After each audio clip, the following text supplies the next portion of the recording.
नमस्कार, मैं हूं मृत्युंजय कुमार झा। शाम के 5:30 बज चुके हैं और अगले आधे घंटे तक आपके सवालों का सबसे बड़ा मंच तैयार है। अगर आपने कमोडिटी में ट्रेड किया है या फिर नया ट्रेड करना चाहते हैं, जानना चाहते हैं कि आपके लिए कहां पर कमाई के मौके बनेंगे, तो आप सवाल पूछिए। नंबर आप नोट कर लें 02223001634।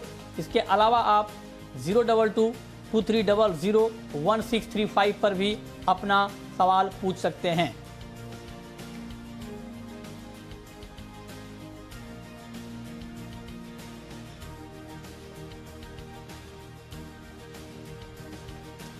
चलिए चर्चा की शुरुआत करते हैं कच्चे तेल के साथ, क्योंकि कच्चे तेल की कीमतों में जबरदस्त गिरावट आ गई है। ब्रेंट क्रूड का भाव $68 प्रति बैरल के नीचे आ गया है।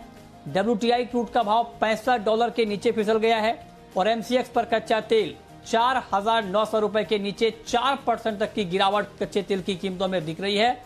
इसके पीछे की सबसे बड़ी वजह यह है कि दुनिया भर में कोरोना की नई लहर की चिंता बढ़ रही है, डेल्टा वेरिएंट की चिंता बढ़ रही है और खास करके चीन, जो कि दुनिया का सबसे दूसरा बड़ा कंज्यूमर है कच्चे तेल का, वहां पर हालात ज्यादा खराब हैं। लिहाजा डिमांड घटने की आशंका बहुत बढ़ गई है और आज की गिरावट के पीछे बड़ी वजह यही है कि चीन के एक्सपोर्ट और इंपोर्ट के आंकड़े बेहद खराब आए हैं। लिहाजा जो बड़ी एजेंसियां हैं, JP Morgan, Morgan Stanley, Goldman, इन तमाम एजेंसियों ने ग्रोथ का आउटलुक चीन का घटा दिया है। लिहाजा मार्केट के लिए बड़ी चिंता सामने आ गई है। दूसरी तरफ अमेरिका में भी कोरोना के मामले बढ़ रहे हैं। अमेरिका दुनिया का सबसे बड़ा कंज्यूमर है, तो ये सारी खबरें क्रूड मार्केट के लिए एक साथ नेगेटिव खबरें आ गई हैं, जिसने मार्केट के सेंटीमेंट को बड़ा झटका दिया है।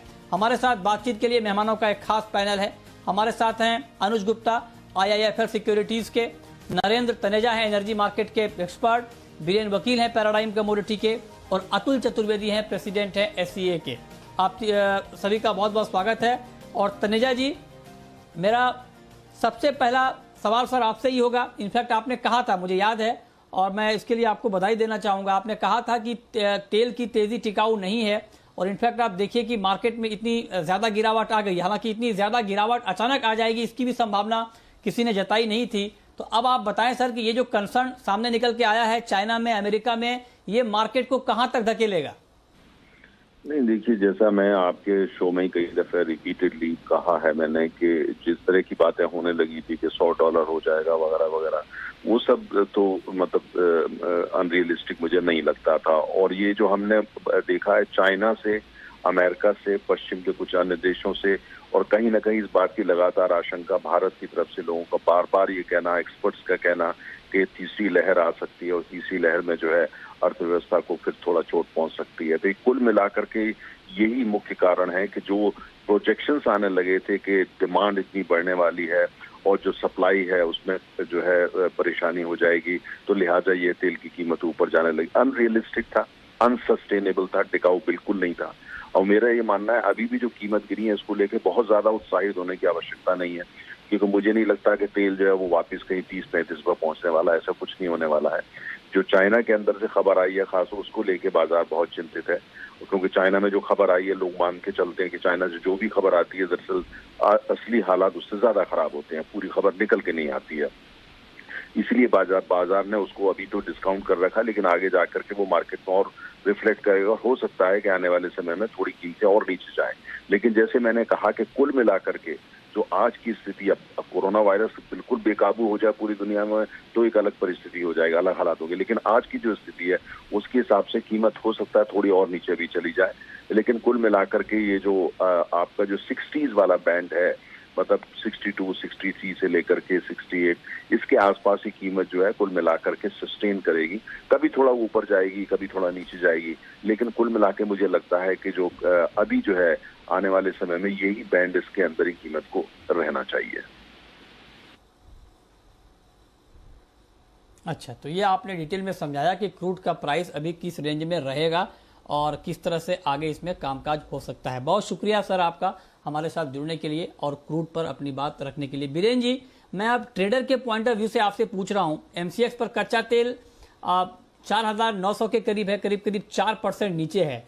क्या इस भाव पर अगर कोई ट्रेड लेना चाह रहा है क्रूड में, तो क्या अभी शॉर्ट करने का साहस दिखाना चाहिए क्या, या आपको लगता है कि रिस्की है? करना चाहिए। क्रूड वैसे तो रिस्की है ही, हमेशा रिस्की होता है, बट बिना रिस्क पैसा भी नहीं होता।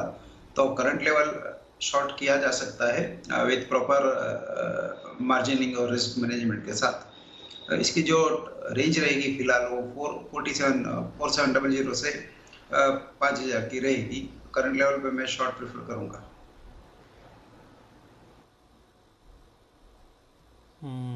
अनुज जी, आपका व्यू ताजा भाव पर कच्चे तेल में?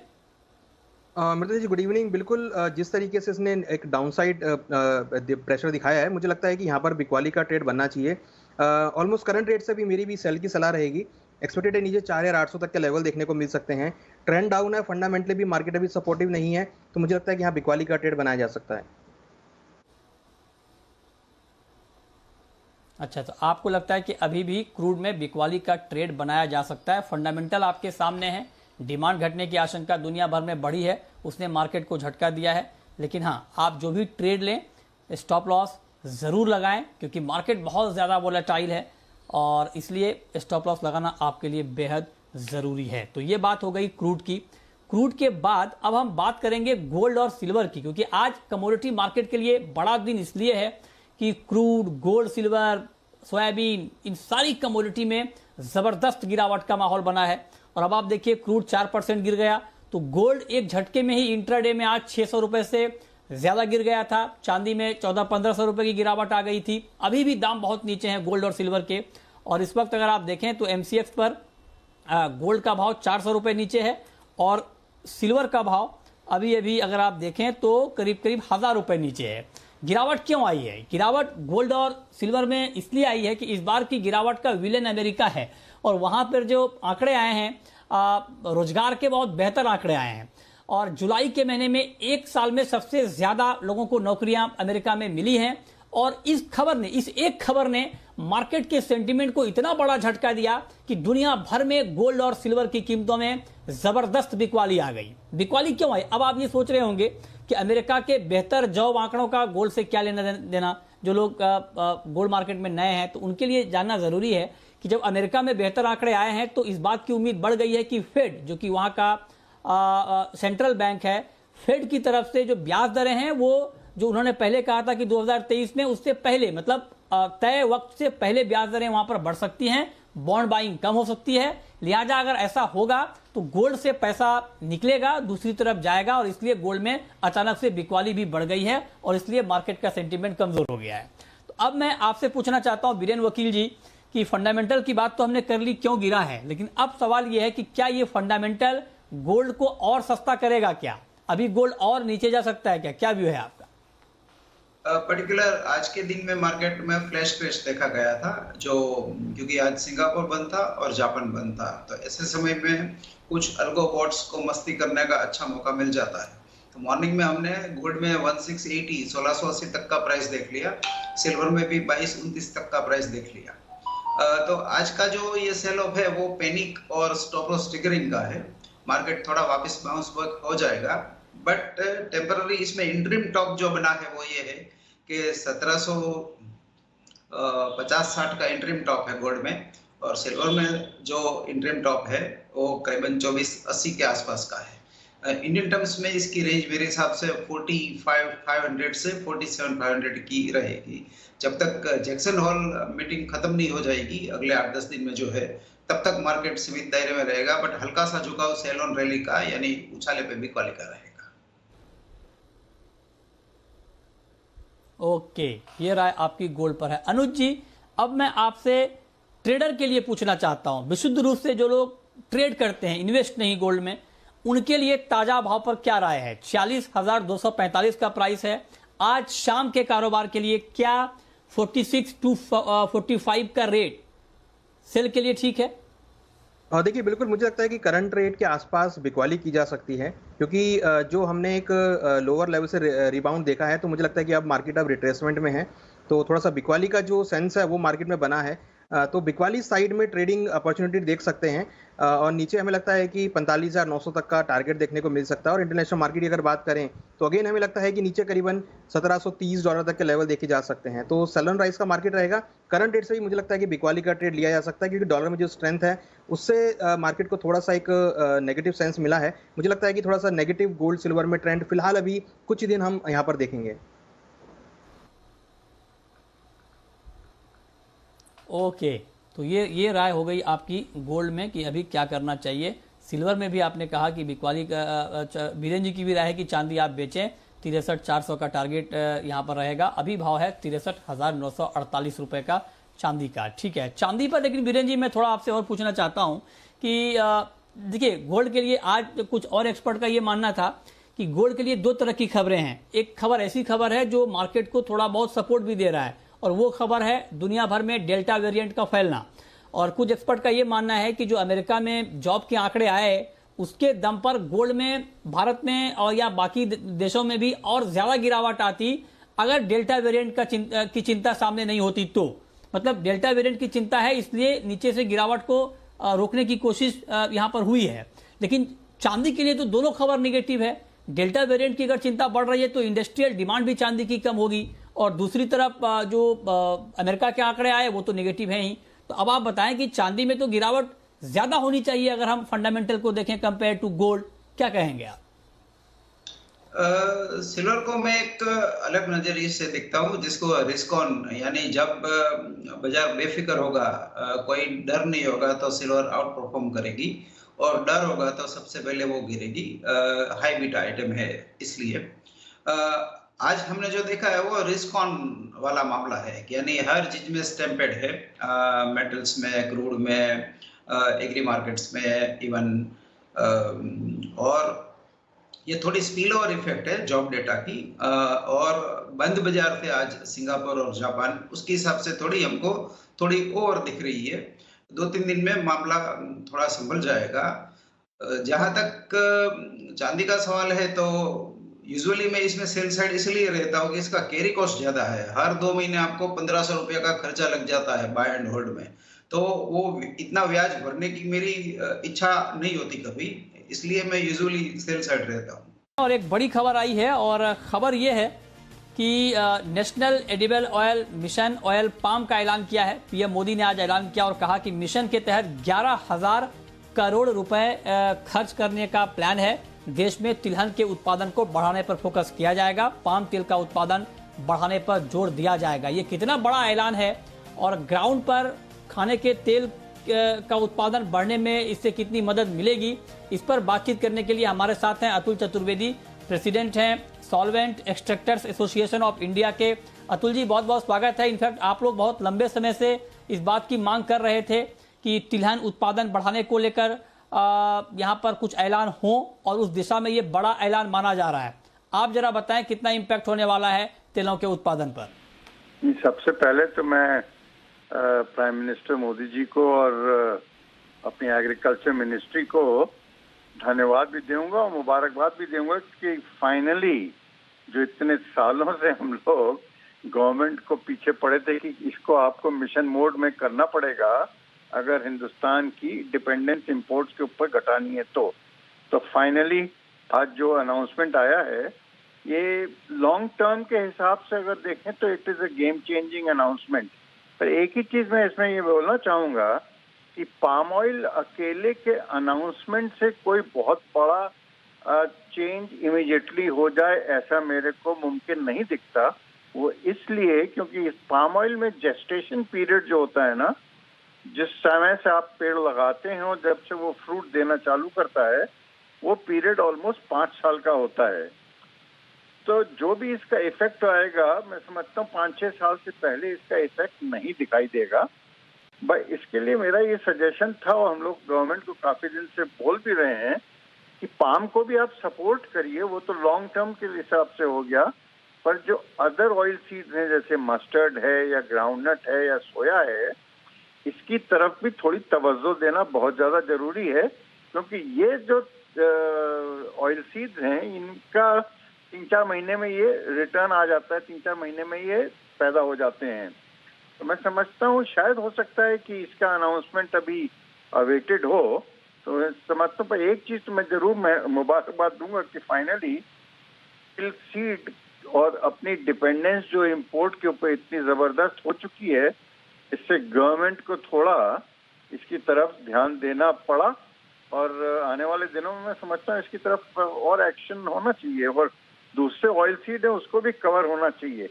और जहां तक पाम ऑयल का आज का सवाल है, हम लोगों का जो एस्टिमेट है कि 20 लाख हेक्टेयर का पोटेंशियल है हिंदुस्तान में एक्सप्लॉइट करने के लिए, उसके सामने आज की तारीख में टोटल केवल 3 से 3.5 लाख हेक्टेयर ही एक्सप्लॉइट हो रहा है पाम का। तो अभी इसमें स्कोप बहुत है और अपने यहाँ जो पैदा हो रहा है तेल लोकली, वो 3 से 3.5 लाख टन से ज्यादा तेल नहीं पैदा हो रहा है। तो मैं समझता हूँ इसमें पोटेंशियल तो बहुत है, बट 5-6 साल तक इसको सपोर्ट करना पड़ेगा। फिर इसके जो ट्री है वो आप बने रहे सर, आप बने रहे हमारे साथ इस वक्त बहादुर अली जुड़ रहे हैं, all India poultry association breeders association के चेयरमैन हैं।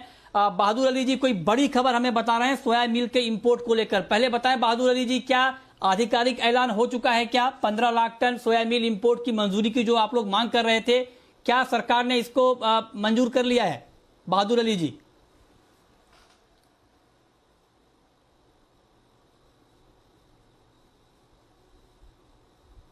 बहादुर अली जी, आप सुन पा रहे हैं? आपको आवाज आ रही है? हाँ बिल्कुल आ रही है आवाज, सब क्लियर है, बताइए। हेलो सर, मैं आपसे पहला ये पूछना चाह रहा हूं, क्या सरकार ने आधिकारिक तौर पर सोया मिल इंपोर्ट की मंजूरी आप लोगों को दे दी है? सर हमारे पास मंजूरी मिल चुकी है। हमारे पास यहाँ पे वो जो चैप्टर कौन सा है गुर्रेज, वो चैप्टर 23 में इसकी परमिशन दे चुकी है और हमको एनवायरमेंट कंट्रोल ने भी एनओसी दे दिया है।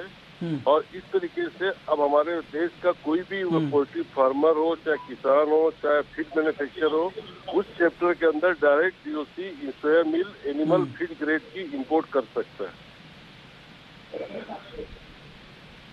क्या नोटिफिकेशन आ गया है क्या सर? डीजीएफटी की तरफ से नोटिफिकेशन आ गया है क्या इंपोर्ट का? आपके पास है क्या नोटिफिकेशन? चैप्टर 23 ऑलरेडी नोटिफिकेशन किया हुआ है। उसके अंदर जो एनिमल फीड ग्रेड का लाने का था, उसका एनवायरमेंट कंट्रोल ने एनओसी दे चुका है। अच्छा। उसके बेस पे उसी चैप्टर के तहत वो मटेरियल आएगा। हमारी कस्टम डिपार्टमेंट से भी बात हो चुकी है, उन्होंने अलाउ कर दिया है। क्या कितनी क्वांटिटी है और इंपोर्ट ड्यूटी फ्री है या इंपोर्ट ड्यूटी देनी पड़ेगी आप लोगों को? इंपोर्ट ड्यूटी है, 15% इंपोर्ट ड्यूटी है इसमें और 1.5% कोई और ड्यूटी लगती है। इस तरीके से 16.5 सेस लग के 16.5% में हमारे को जितना मटेरियल चाहिए जिस कंट्री से हम लोग ला सकते हैं, एनिमल फीड ग्रेड का होना चाहिए, ह्यूमन यूज में नहीं आना चाहिए। ओके। एफसीआई ने भी इसमें एनओसी दे दिया है। ये जीएम सोयाबीन है या नॉन जीएम है सर? सोया मिल है जी आप बहादुर जी, ये जीएम सोया मिल है या नॉन जीएम सोया मिल है? नहीं जीएम होती है। जीएम का मतलब तब होता है जब हम सोयाबीन आप कहने की जीएम है। चलिए आखिरी राइट सर, आखिरी सवाल आपसे बहादुर अली जी कि ये बताएं कि 15 लाख टन इंपोर्ट होने से, क्योंकि पोल्ट्री इंडस्ट्री लगातार ये डिमांड कर रही थी, बहुत दिक्कत में थी, फीड की कमी थी और शॉर्टेज था, आप बताएं कितनी राहत मिलेगी इससे? सर इससे हमारी जो पोल्ट्री फार्मर, जो डेयरी फार्मर, जो फिश फार्मर जिन्होंने अपने फार्म बंद कर दिए थे, आज पूरे देश में एक एक गांव के अंदर अगर आप देखेंगे पोल्ट्री तीनों सेक्टर क्राइसिस में चल रहे थे, पूरी राहत होगी। हम केंद्र सरकार के, हमारे मंत्रीगण के, पीयूष गोयल जी के, हमारे राम प्रकाश जी के, हम सबके आभारी केंद्र सरकार के, खास करके जिन्होंने इसमें तुरंत एक्शन लेके हमारे को जो क्लियरिटी नहीं थी, भूपेंद्र जी ने, सब ने हमको तुरंत क्लियरिटी दिया है और हमारे इंपोर्ट करने के रास्ते को आसान बनाया है। और अब हमारी पूरी इंडस्ट्री उनके शुक्रगुजार और हम कल से इसमें एक्टिव हो जाएंगे। हम सोचते हैं 15 दिन के अंदर हमारे पास डीओसी बाहर की आ जाएगी। चलिए, बहुत बहुत शुक्रिया बहादुर अली जी। सबसे पहले जी बिजनेस के साथ जुड़ने के लिए सबसे पहले ये खबर आप जी बिजनेस पर देख पा रहे हैं और आपको बता दें कि कमोडिटी मार्केट के लिए ये बेहद अहम खबर है। ये खबर इसलिए महत्वपूर्ण है क्योंकि आपको हम लगातार बता भी रहे हैं कि सोयाबीन के दाम 10,000 रुपए प्रति क्विंटल के ऊपर चले गए थे। जबरदस्त मांग हो रही थी क्योंकि यहाँ पर सप्लाई बहुत कम हो गई थी। पोल्ट्री इंडस्ट्री की हालत बहुत खराब थी। बड़े बड़े जो दिग्गज कंपनियां हैं उन्होंने सरकार से गुहार लगाई थी।